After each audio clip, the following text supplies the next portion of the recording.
Hello everyone, welcome to another episode of Sleep and Relax ASMR. This episode we are reading the short story or novel by Richard Connell titled The Most Dangerous Game.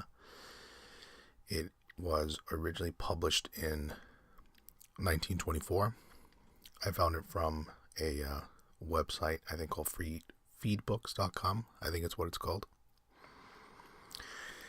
And anyway, I had sort of looked back on the upload schedule and noticed that I really hadn't released any short stories or fairy tales or folklore in a while. So figured I would do that. So, as always, I'm not sure if this is the entire story. I believe it is. It's not that long, but I might have to split it up into two parts because just taking a look at it, it's probably going to be maybe 50 minutes, 60 minutes otherwise. And that's okay, but I typically like to break that up into two recordings, if only because, time on my end is kind of limited. I record first thing in the morning, and I basically get like a 30-minute window before the outside world starts to make a ton of noise and I have to get going. So anyway, we will just get started here. Let me see where to start. Okay, so let's jump in. The Most Dangerous Game by Richard Connell.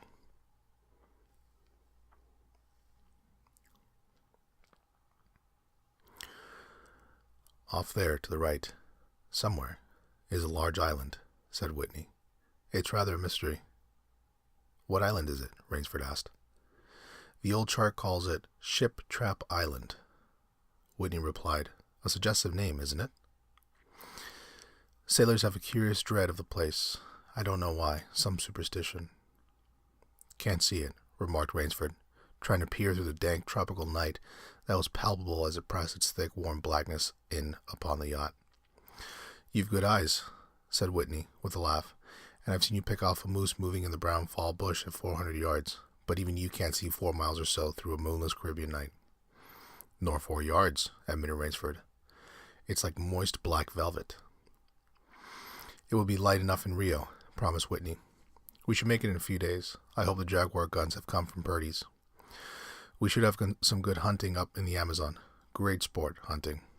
The best sport in the world, agreed Rainsford. For the hunter, amended Whitney. Not for the Jaguar. Don't talk rot, Whitney, said Rainsford. You're a big game hunter, not a philosopher. Who cares how a Jaguar feels? Perhaps a Jaguar does, observed Whitney. Bah, they have no understanding. Even so, I rather think they understand one thing. Fear. The fear of pain and the fear of death. Nonsense, said Rainsford. This hot weather's making you soft, Whitney. Be a realist. The world is made up of two classes, the hunters and the huntees. Luckily, you and I are hunters. Do you think we've passed that island yet? As he said. I can't tell in the dark. I hope so. Why? Asked Rainsford. The place has a reputation, a very bad one. Cannibals? Suggested Rainsford. Hardly. Even cannibals wouldn't live in such a godforsaken place, but it's gone into sailor lore somehow. Didn't you notice that the crew's nerves seemed a bit jumpy today? They were a bit strange now you mention it. Even Captain Nielsen, yes, even that tough-minded old Swede who go up to the devil himself and ask him for a light. Those fishy blue eyes held a look I never saw there before. All I could get out of him was, "This place has an evil name among seafaring men, sir." Then he said to me, very gravely, "Don't you feel anything?" As if the air about us was actually poisonous. Now, you mustn't laugh when I tell you this. I did feel something, like a sudden chill. There was no breeze. The sea was as flat as a plate glass window. We were drawing near the island then. What I felt was a mental chill, a sort of sudden dread. Pure imagination, said Rainsford. One superstitious sailor can taint the whole ship's company with his fear. Maybe. But sometimes I think sailors have an extra sense that tells them when they are in danger. Sometimes I think evil is a tangible thing with wavelengths just as sound and light. An evil place can, so to speak, broadcast vibrations of evil. Anyhow, I'm glad we're getting out of this zone. I think I'll turn in for now, Rainsford. I'm not sleepy, said Rainsford. I'm going to smoke another pipe up on the afterdeck. Good night then, Rainsford. See you at breakfast. Right. Good night, Whitney. There was no sound in the night as Rainsford sat there, but the muffled throb of the engine that drove the yacht swiftly through the darkness, and the swish and ripple of the wash of the propeller. Rainsford, reclining in a steamer chair, indolently puffed on his favorite beer. The sensuous drowsiness of the night was on him. It's so dark, he thought, that I could sleep without closing my eyes. The night would be my eyelids. An abrupt sound startled him. Off to the right he heard it, and his ears, expert in such matters, could not be mistaken. Again he heard the sound, and again. Somewhere off in the blackness someone had fired a gun 3 times. Rainsford sprang up and moved quickly to the rail, mystified. He strained his eyes in the direction from which the reports had come, but it was like trying to see through a blanket. He leaped upon the rail and balanced himself there to get greater elevation. His pipe, striking a rope, was knocked from his mouth. He lunged for it. A short, hoarse cry came from his lips as he realized he had reached too far and he had lost his balance. The cry was pinched off short as the blood-warm waters of the Caribbean Sea closed over his head. He struggled up to the surface and tried to cry out, but the wash from the spreading yacht slapped him in the face, and the salt water in his open mouth made him gag and strangle. Desperately he struck out with his strong strokes after the receding lights of the yacht, but he stopped before he had swum 50 feet. A certain cool-headedness had come to him. It was not the first time he had been in a tight place. There was a chance that his cries could be heard by someone about the yacht, but that chance was slender and grew more slender as the yacht raced on. He wrestled himself out of his clothes and shouted with all his power. The lights of the yacht became faint and ever-vanishing fireflies. They were blotted out entirely by the night. Rainsford remembered the shots. They had come from the right, and doggedly he swam in that direction, swimming with slow, deliberate strokes, conserving his strength. For a seemingly endless time he fought the sea. He began to count his strokes. He could do possibly 100 more. And then Rainsford heard a sound. It came out of the darkness, a high screaming sound, the sound of an animal in an extremity of anguish and terror. Now he did not recognize the animal that made the sound, and he didn't try to. With fresh vitality he swam toward the sound. He heard it again. Then it was cut short by another noise. Crisp. Pistol shot, muttered Rainsford, swimming on. 10 minutes of determined effort brought about another sound to his ears, the most welcome he had ever heard, the muttering and growling of the sea breaking on a rocky shore. He was almost on the rocks before he saw them. On a night less calm he would have been shattered against them. With his remaining strength he dragged himself from the swirling waters. Jagged crags appeared to jut into the opaqueness. He forced himself upward, hand over hand. Gasping, his hands raw, he reached a flat piece at the top. Dense jungle came down to the very edge of the cliffs. What perils that tangle of trees and underbrush might hold for him did not concern Rainsford just then. All he knew was that he was safe from his enemy, the sea, and that utter weariness was on him. He flung himself down to the jungle edge and tumbled headlong into the deepest sleep of his life. When he opened his eyes, he knew from the position of the sun, that it was late in the afternoon. Sleep had given him new vigor. A sharp hunger was picking at him. He looked about him almost cheerfully. Where there are pistol shots, there are men. Where there are men, there is food, he thought. But what kind of men, he wondered, in so forbidding a place? An unbroken front of snarled and ragged jungle fringed the shore. He saw no sign of a trail through the closely knit web of weeds and trees. It was easier to go along the shore, and Rainsford floundered along by the water. Not far from where he landed, he stopped. Same wounded thing, by the evidence a large animal, had thrashed about it in the underbrush. The jungle weeds were crushed down and the moss was lacerated. One patch of weeds was stained crimson. A small glittering object not far away caught Rainsford's eyes, and he picked it up. It was an empty cartridge. A .22, he remarked. That's odd. It must have been a fairly large animal, too. The hunter had his nerve with him to tackle it with a light gun. It's clear that the brute put up a fight. I suppose the first 3 shots I heard was when the hunter flushed his quarry and wounded it. The last shot was when he trailed it here and finished it. He examined the ground closely and found what he had hoped to find, the print of hunting boots. They pointed along the cliff in the direction he had been going. Eagerly he hurried along, not slipping on a rotten log or a loose stone, but making headway. Night was beginning to settle down on the island. Bleak darkness was backing out of the sea and jungle when Rainsford sighted the lights. He came upon them as he turned a crook in the coastline, and his first thought was that he had come upon a village, for there were many lights. But as he forged along, he saw to his great astonishment that all the lights were in one enormous building, a lofty structure with pointed towers plunging upwards into the gloom. His eyes made out the shadowy outlines of a palatial chateau. It was set on a high bluff, and on 3 sides of it cliffs dived down to where the sea licked greedy lips in the shadows. Mirage, thought Rainsford. But it was no mirage he found when he opened the tall spiked iron gate. The stone steps were real enough. The massive door with a living gargoyle for a knocker was real enough. Yet above it all hung an air of unreality. He lifted the knocker and it creaked up stiffly, as if it had never been used before. He let it fall, and it startled him with its booming loudness. He thought he heard steps within. The door remained closed. Again, Rainsford lifted the heavy knocker and let it fall. The door opened then, opened as suddenly as if it were on a spring, and Rainsford stood blinking in the river of glaring gold lights that poured out. The first thing Rainsford's eyes discerned was the largest man Rainsford had ever seen, a gigantic creature, solidly made and black-bearded to the waist. In his hand, the man held a long-barreled revolver, and he was pointing it straight at Rainsford's heart. Out of the snarl of beard, 2 small eyes regarded Rainsford. "Don't be alarmed," said Rainsford, with a smile which he held was disarming. "I'm no robber. I fell off a yacht. My name is Sanger Rainsford of New York City." The menacing look in the eyes did not change, the revolver pointing as rigidly as if the giant were a statue.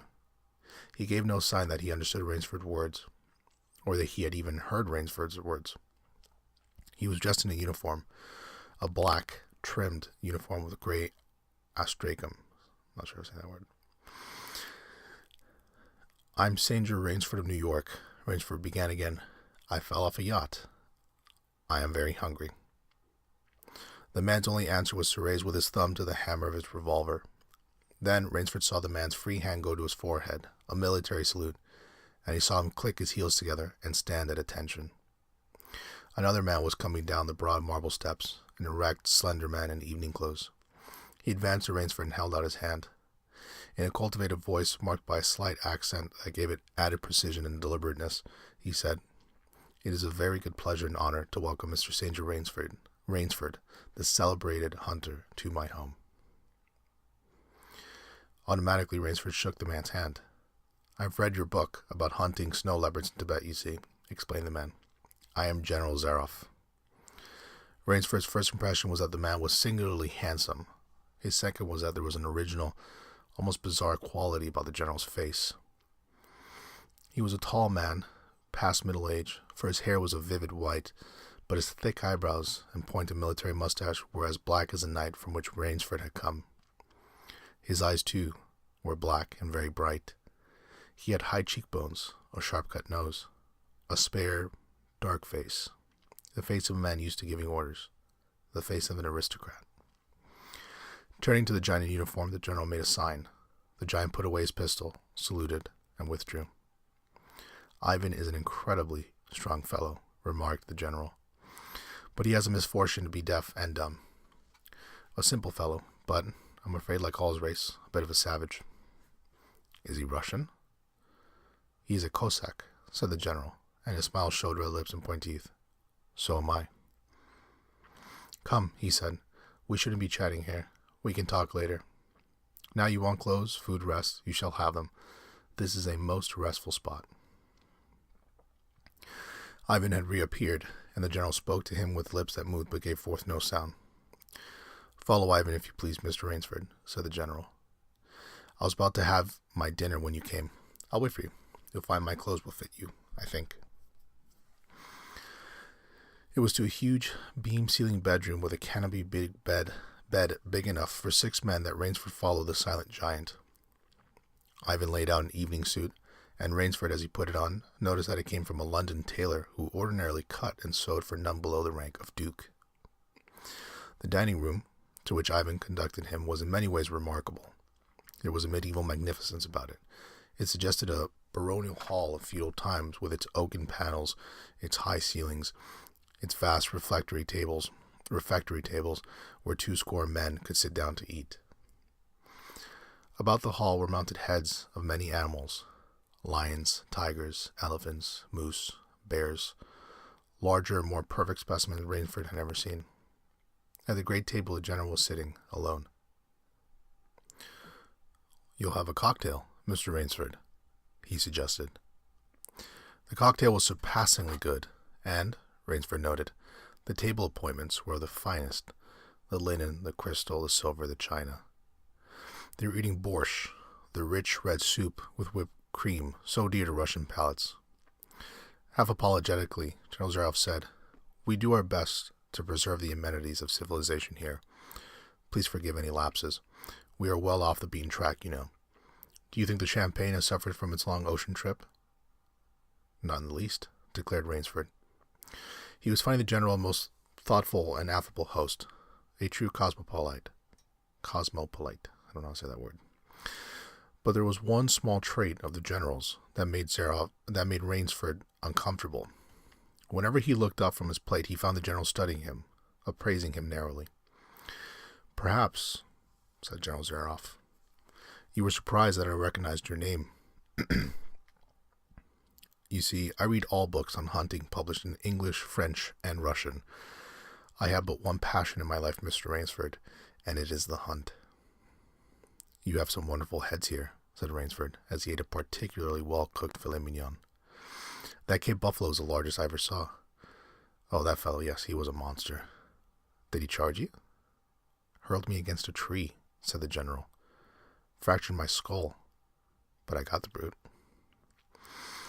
"I've always thought," said Rainsford, "that the Cape buffalo is the most dangerous of all big game."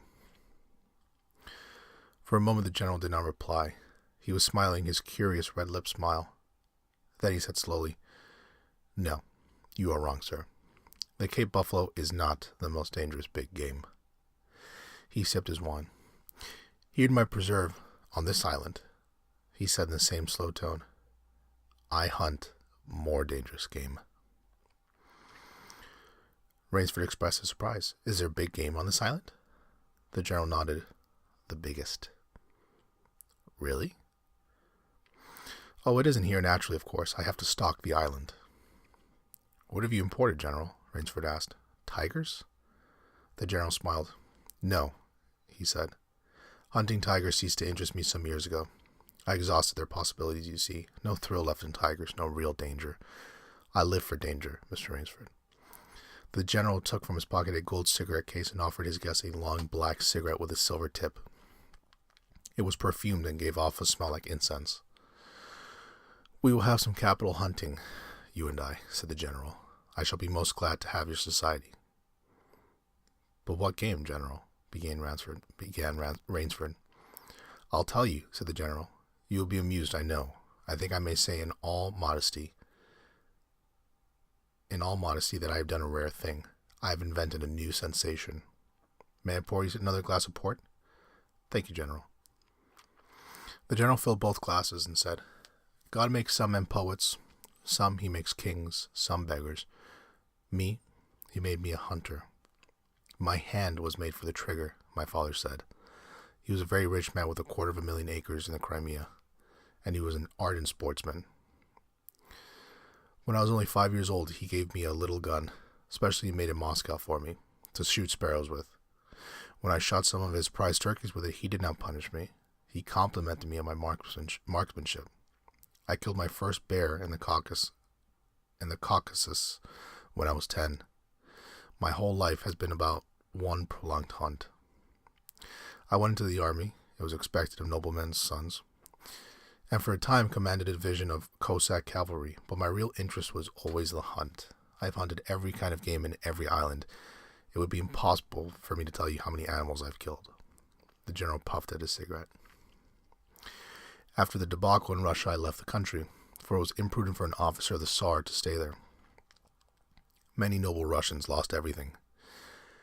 I, luckily, had invested heavily in American securities, so I shall never have to open a tea room in Monte Carlo or drive a taxi in Paris.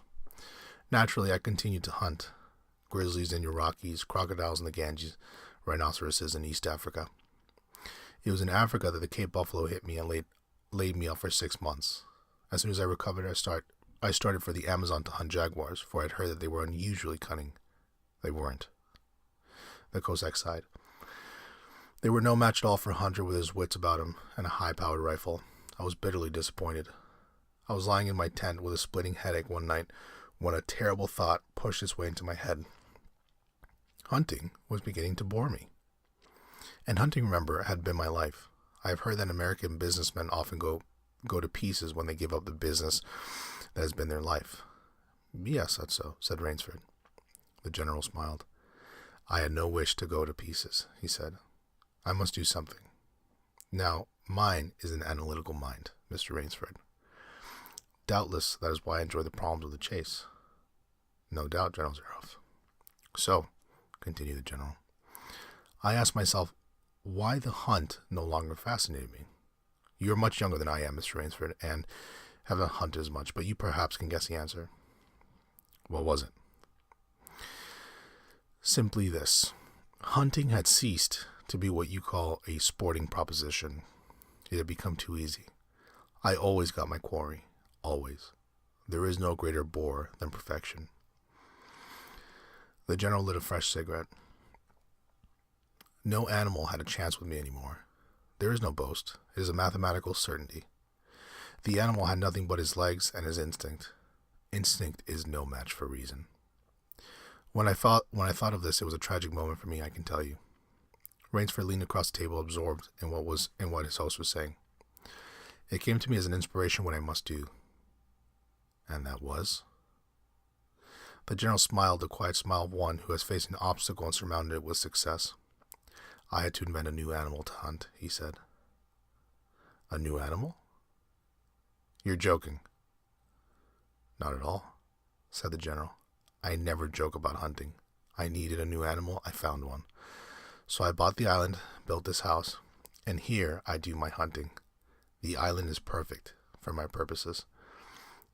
There are jungles with a maze of traits in them, hills, swamps. But what's the animal, General Zaroff? Oh, said the general, it supplies me with the most exciting hunt in the world. No other hunting compares with it for an instant. Every day I hunt, and I never grow bored now, for I have a quarry with which I can match my wits. Rainsford's bewilderment showed on his face. I wanted the ideal animal to hunt, explained the general, so I said, what are the attributes of an ideal quarry? And the answer was, of course, it must have courage, cunning, and above all, it must be able to reason. But no animal can reason, objected Rainsford. My dear fellow, there is one that can. Rainsford thought. And then he said, but you can't mean, and why not? I can't believe you're serious, General. This is grisly. This is a grisly joke. Why should I not be serious? I'm speaking of hunting. Hunting? Great guns. General Zaroff, what you are speaking of is murder. The general laughed with entire good nature. He regarded Rainsford quizzically. I refuse to believe that a man so modern and civilized as you seems to harbor romantic ideas about the value of human life. Surely your experiences in the war did not make me condone cold-blooded murder, finished Rainsford stiffly. Laughter shook the general. How extraordinarily droll you are, he said. One does not expect nowadays to find a young man of the educated class, even in America, with such a naive and, if I may so myself, mid-Victorian point of view. It's like finding a snuff box in a limousine. Ah, well, doubtless you had a Puritan ancestors. So many Americans appear to have had. I'll wager you'll forget your notion when you go hunting with me. You have a genuine new thrill in store for you, Mr. Rainsford. Thank you. I'm a hunter, not a murderer. Dear me, said the general, quite unruffled. Again that unpleasant word, but I think I can show you that your scruples are quite ill-founded. Yes? Life is for the strong, to be lived by the strong, and if need be, taken by the strong. The weak of the world were put here to give the strong pleasure. I am strong. Why should I not use my gift? If I wish to hunt, why should I not? I hunt the scum of the earth, sailors from tramp ships, Lascars, blacks, Chinese, whites, mongrels. A thoroughbred horse or hound is worth more than a score of them. But they are men, said Rainsford. Precisely, said the general. That is why I use them. It gives me pleasure. They can reason after fashion, so they are dangerous. But where do you get them? The general's left eyelid fluttered down in a wink. The island is called Ship Trap, he answered. Sometimes an angry god of the high seas sends them to me. Sometimes when Providence is not so kind, I help Providence a bit. Come to the window with me. Rainsford went to the window and looked out toward the sea. Watch there, exclaimed the general, pointing into the night. Rainsford's eyes only saw blackness, and then, as the general pressed a button far out in the sea, saw the flash of lights.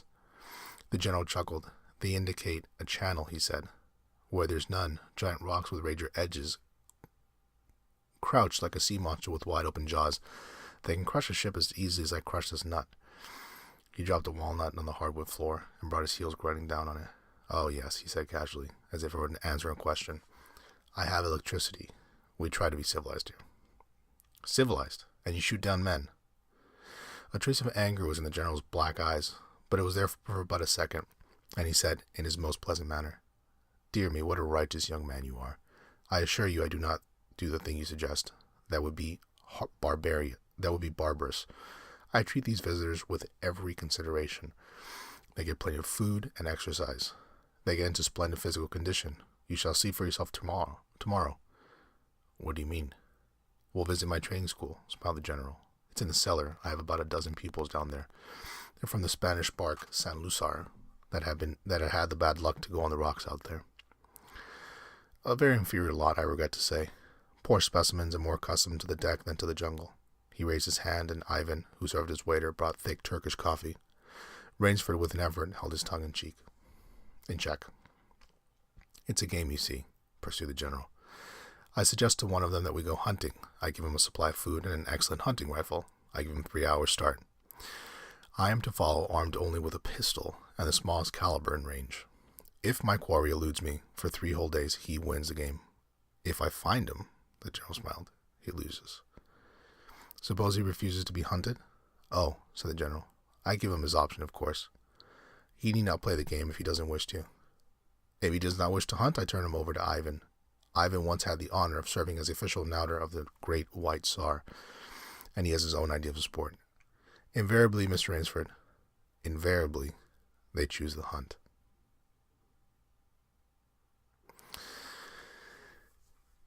And I think I'm going to leave it right there. Leave it in sort of like a little cliffhanger. I know I hate when TV shows do that to me, but I'm running low on time and do kind of have to get going here. And I think I'm roughly 55% of the way done there, 60%. So this sets us up for the final part to also be a decent-sized episode. So hopefully you guys enjoyed part 1 of The Most Dangerous Game. Really interesting read for me so far. Even though the text is very small in what I'm seeing here, so it's kind of hard for me to read it well, I guess. But anyway, have any questions, have any comments, you can always get in touch with me at hello@sleepandrelax.com. hello@sleepandrelaxasmr.com. You can check out our website, sleepandrelaxasmr.com. And I will definitely release part 2 either next episode or 2 episodes from now. So definitely within the next week, I will have this uploaded for you. So anyway, part 1, Most Dangerous Game. Hope you enjoyed. Thanks as always for listening, and take care.